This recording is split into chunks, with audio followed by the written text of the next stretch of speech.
नमस्कार, मैं हूं नीलू। तो देखिए, इजराइल ने एक बार फिर से सीज फायर का उल्लंघन किया है और लेबनान पर हमला किया है।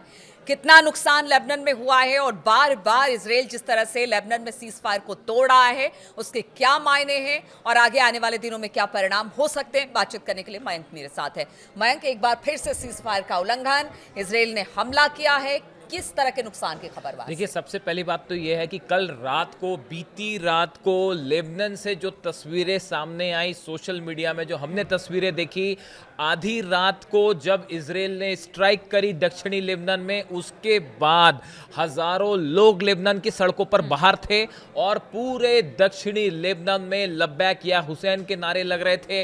नसरल्ला जो एक्स चीफ हैं हिजबुल्लाह के थे, उनके लिए नारे लगाए जा रहे थे और अली खामेनी साहब के लिए भी नारे लग रहे थे। बहुत दिनों बाद ये तस्वीरें सामने आई। हमने एक बार पिछले वीडियो में भी ऐसे ही बताया था कि जब ये खबर आई थी कि हिजबुल्लाह को डिसआर्म करने की कोशिश हो रही है, जैसे हमास से हथियार रखने की बात हो रही है, ऐसे हिजबुल्लाह को भी कहा जा रहा था दबाव डाल के कि आप हथियार छोड़ दीजिए।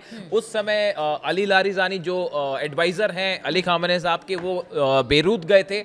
उस समय भी ये तस्वीरें सामने आई थी, लेबनान की सड़कों पर लाखों लोग जमा थे और रात के वक्त की तस्वीरें, ऐसे ही तस्वीरें कल भी देखने को मिली हैं और हजारों लोग जो हैं वो खासकर दक्षिणी लेबनान में, बेरूत से भी कुछ तस्वीरें आई हैं जिसमें लोग सड़कों पे थे और सब जगह लब्बैक या हुसैन के नारे लग रहे थे, नसरल्ला के लिए नारे लग रहे थे और ये कहा जा रहा था कि जो हिजबुल्लाह के समर्थक हैं उनकी तरफ से कहा जा रहा था कि हम किसी शर्त पर भी हथियार सरेंडर नहीं करेंगे। देखिए, ये पिछले जब से सीज फायर लागू हुआ है लेबनान और इजराइल के बीच में, जो ये सीज फायर हुआ उसके बाद से लगातार इजराइल की तरफ से कई बार सीज फायर तोड़ा गया है और कई बार हमले हुए हैं और ऐसा ही हमला बीती रात भी हुआ जिसमें ड्रोन से स्ट्राइक हुई और एयर स्ट्राइक्स की गई, फाइटर जेट ने स्ट्राइक की। हमने देखा कि सैटरडे को भी, जो शनिवार बीता गया, उस दिन भी ऐसे हमले हुए थे जिसमें कुछ लोगों की मौत हुई थी और कुछ लोग घायल भी हुए थे। अब देखिए, ये जो पूरी कोशिश है, अभी जो खबर सामने आई है कि ये दक्षिणी लेबनान में ये हमला हुआ, जिसके बाद जो जोसेफ ऑन है, लेबनान के राष्ट्रपति हैं, उनकी तरफ से बयान आया। उन्होंने कहा, Lebanese president Joseph on however insist Israel's strike targeted eight civilian facilities and condemns what he says is a breach of a cease fire negotiated last year. अब ये राष्ट्रपति जो हैं लेबनान के, जोसेफ ऑन, ये जो है ये उस ग्रुप से हैं जो अमेरिका जिसको समर्थन कर रहा है। देखिए, लेबनान में अभी जो हालात हैं, एक हिजबुल्लाह वाला फ्रैक्शन है, काफी सारा जो बहुमत है एक प्रो अमेरिका, हाँ, वो जो है हिजबुल्लाह को समर्थन कर रहा है और जो सरकार है वहां की, जो इस समय लेबनान की ऑफिशियल गवर्नमेंट है, वो अमेरिका के साथ मिलके हिजबुल्लाह को डिसआर्म करवाना चाहती है, हिजबुल्लाह से हथियार रखवाना चाहती है। ऐसा एक कानून भी वहां संसद से विधेयक भी पास हो गया था। तो अब देखिए, हालात ये है कि जो ग्रुप अमेरिका को समर्थन कर रहा है, लेबनान की जो सरकार है, उनके राष्ट्रपति खुद इजराइल पर आरोप लगा रहे हैं कि आपने हमारे सिविलियंस को मार दिया, आपने सीज फायर का उल्लंघन कर दिया। ये हिजबुल्लाह तो कह ही रहा है, हिजबुल्लाह तो जो कह रहा है वो कह रहा है, जो ग्रुप समर्थन कर रहा है अमेरिका का, वही इजराइल पर आरोप लगा रहा है। क्योंकि बार बार इजराइल कहता है कि वो हिजबुल्लाह को टारगेट कर रहा है, इसीलिए वो मार रहा है। अब इजराइल की तरफ से ये बात कही गई कि हमने उस हिजबुल्लाह का जो स्ट्रक्चर है, जहां पे मशीनरी थी, उनके वेपन डिपोज थे, हमने उसको निशाना बनाया, ऐसा इजराइल की तरफ से कहा गया। जबकि हिजबुल्लाह का कहना है कि ये जो हमले हुए हैं ये सिविलियंस पे हुए हैं, जिस जगह पर ये हमले हुए वहां पे कोई आर्म्स नहीं थे, कोई हथियार नहीं थे, कोई मशीनरी थी। इस तरह की बात इनकी तरफ से सामने आई है। देखिए, असल में लेबनान में जो असली लड़ाई है वो इस बात को छिड़ी हुई है कि जैसे हमास पर दबाव डाला जा रहा है कि आप हथियार रख ले, सीज फायर के नाम पे हथियार सरेंडर कर ले, बिल्कुल ये स्थिति बनी हुई है लेबनान में। जो ये पूरे हमले हो रहे हैं, इसके पीछे का जो गणित बताते हैं, जो एक्सपर्ट बता रहे हैं, बहुत सारे विदेश नीति के जानकार बता रहे हैं, रक्षा एक्सपर्ट बता रहे हैं, मिडिल ईस्ट के जानकार बता रहे हैं कि कोशिश ये हो रही है, इसका ट्रंप ने भी जिक्र किया था हाल ही में एक जगह, कि किसी तरह से हिजबुल्लाह को डिसआर्म किया जाए। वो तो हमास हिजबुल्लाह दोनों को आतंकवादी संगठन कहते हैं। अब देखिए, ये जो है इस बात के लिए हिजबुल्लाह कतई तैयार नहीं है। हिजबुल्लाह की तरफ से साफ कह दिया गया है कि किसी भी शर्त पे जो है वो हम हथियार नहीं छोड़ेंगे। जो नईम कासिम उनके चीफ हैं हिजबुल्लाह के, उनकी तरफ से ये बयान सामने आया है। उन्होंने साफ कह दिया है कि हिजबुल्लाह जो है वो अपने हथियार नहीं छोड़ेगा और किसी भी तरह के जो हमले इजराइल करेगा हम उसके जवाब देंगे, या इजराइल से समर्थित कोई भी अगर गतिविधि होती है लेबनान में तो हिजबुल्लाह उसका मुकाबला करेगा। देखिए पिछले कुछ समय में ये बात साफ है कि जाहिर सी बात है कि इतने अटैक हुए हैं लेबनान में, हिजबुल्लाह के ऊपर अटैक हुए कि उनका काफी सारा नुकसान हुआ है, काफी हथियार तबाह हुए हैं और कमजोर भी हुआ है। और खासकर बशर अल असद सरकार के हटने के बाद जो सप्लाई सीरिया से हो रही थी हथियारों की, या जो मदद सीरिया से मिल रही थी, वो सब बंद हो गई। तो बड़ी साधारण सी बात है कि हिजबुल्लाह उस मुकाबले में जो है स्ट्रगल कर रहा है। लेकिन बताया ये जाता है कि ईरान की मदद से एक बार फिर हिजबुल्लाह को तेजी से मजबूत किया जा रहा है और हथियार पहुंचाने की भी कोशिश हो रही है उसके पास, और फाइनेंशियली भी स्ट्रांग करने की कोशिश हो रही है। देखिए पिछली बार जब एक कानून पास हुआ था कि हिजबुल्लाह हथियार रख ले, उस समय अमेरिका की तरफ से, इजराइल की तरफ से, वहां की जो गवर्नमेंट है उस पर दबाव आया, सरकार ने नियम भी पास कर दिया। लेकिन उसके फौरन बाद क्या हुआ, अली खामेनी साहब ने अपने जो अच्छा, ये कॉन्फ्लिक्ट देखिए हिजबुल्लाह का लेबनान में और गजा में हमास भी हम देख रहे हैं कि जब से शांति वार्ता हुई उसके बाद बहुत सारी ऐसे खबरें आई कि लगा कि अब शांति वार्ता खत्म हो जाएगी, स्थिति बेहतर नहीं रहेगी। इसी बीच ट्रंप का भी बयान आ गया।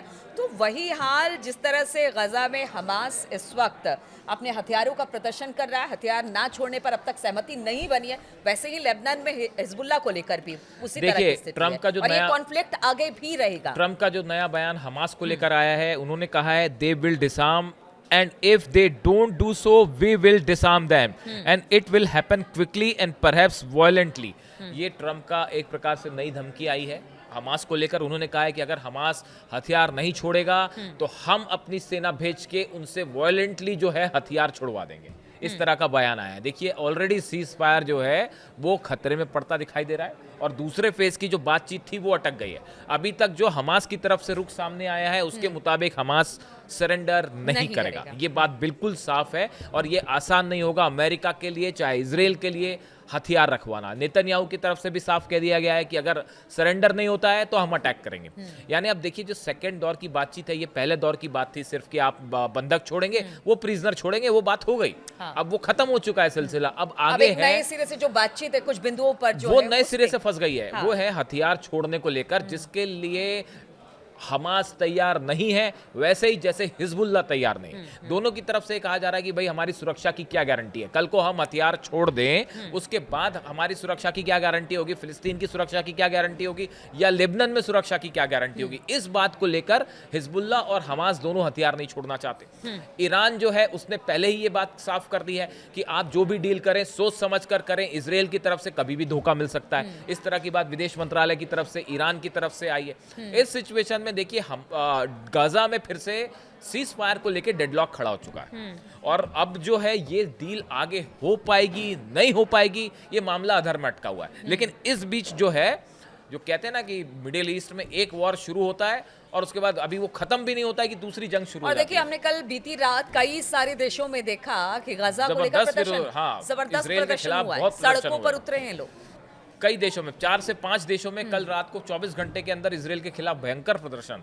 और आप देखिए पाकिस्तान में भी प्रदर्शन हो रहा है, जो वहाँ का एक ग्रुप है लब्बैक कुछ उसका नाम है, जो वो भी प्रदर्शन कर रहा है इजराइल के खिलाफ। तो कई देशों में इजराइल के खिलाफ जबरदस्त प्रदर्शन हो रहे हैं और अब ये हिजबुल्लाह के साथ जो नया फ्रंट खुलता दिखाई दे रहा है, ये बताया जा रहा है कि आने वाले कुछ दिनों में हम जिस तरह की स्ट्राइक गजा में हो रही थी ऐसे हमले हम लेबनान में देख सकते हैं। और अब इसकी तरफ से अब जवाब इस बात का, इंतजार इस बात का है कि हिजबुल्लाह की तरफ से क्या जवाब दिया जाता है इसराइल को। क्या हिजबुल्लाह भी सीज फायर तोड़ के रॉकेट हमले जैसे हम पहले देख रहे थे उस तरह के हमले होंगे, या देखिए हिजबुल्लाह के पास अभी भी बड़ी संख्या में लड़ाके मौजूद हैं। हथियार भी हैं, लड़ाके भी हैं, इसमें कोई शक नहीं है और इसीलिए वो उसे छोड़ना भी नहीं चाह रहे। तो इस सिचुएशन में क्या, जैसे नईम कासिम कह रहे हैं कि इजराइल को जवाब दिया जाएगा, ये लड़ाई क्या आगे बढ़ सकती है? क्या जो हिजबुल्लाह पर दबाव है कि आप हथियार रख दीजिए, क्या इस बात को लेकर हम लेबनान में आने वाले कुछ दिनों में एक नई जंग देख रहे हैं और क्या 1-to-1 ग्राउंड ऑपरेशन की नौबत फिर से आ सकती है? और अगर ऐसा होता है तो इसका असर गजा पे क्या होगा, हमास के साथ जो सीज फायर है उसका क्या होगा? यानी आप देखिए हमास और हिजबुल्लाह को लेकर एक जैसी सिचुएशन है और उसी तरह के अपनाई जा रही है और अगले कुछ दिनों में 1-2 दिन में आप देखिएगा इसको लेकर एक बड़ा फैसला हो जाएगा कि देखिए कतर इजिप्ट बीच में है, कोशिश कर रहे हैं लेकिन वो नतीजा ला पाएगी अरब देशों की कोशिश, क्या वो हमास को मनवा पाएंगे? फिलहाल ऐसा होता नहीं दिख रहा है। बिल्कुल, देखिए तो एक जगह शांति की लौ अभी जली भी नहीं है कि दूसरी जगह एक बार फिर से कहते हैं कि स्थिति थोड़ी-सी बदतर होती चली जा रही है। लगातार हिज़्बुल्लाह पर इज़राइल अटैक कर रहा है, सीज़फायर का उल्लंघन कर रहा है। क्या गज़ा जैसी स्थिति लेबनान में भी देखने को मिलेगी? बहुत सारे ऐसे सवाल हैं जिसको लेकर अब चिंता जताई जा रही है कि क्या इसी तरह से ये कॉन्फ्लिक्ट मिडल ईस्ट में बना रहेगा? एक जगह थोड़ी-सी शांति होती है और दूसरी जगह एक बार फिर से आग भड़क जाती है। चलिए इस खबर पर लगातार हमारी नज़र बनी रहेगी। बहुत-बहुत शुक्रिया आप सभी का हमारे साथ इस चर्चा में शामिल होने के लिए।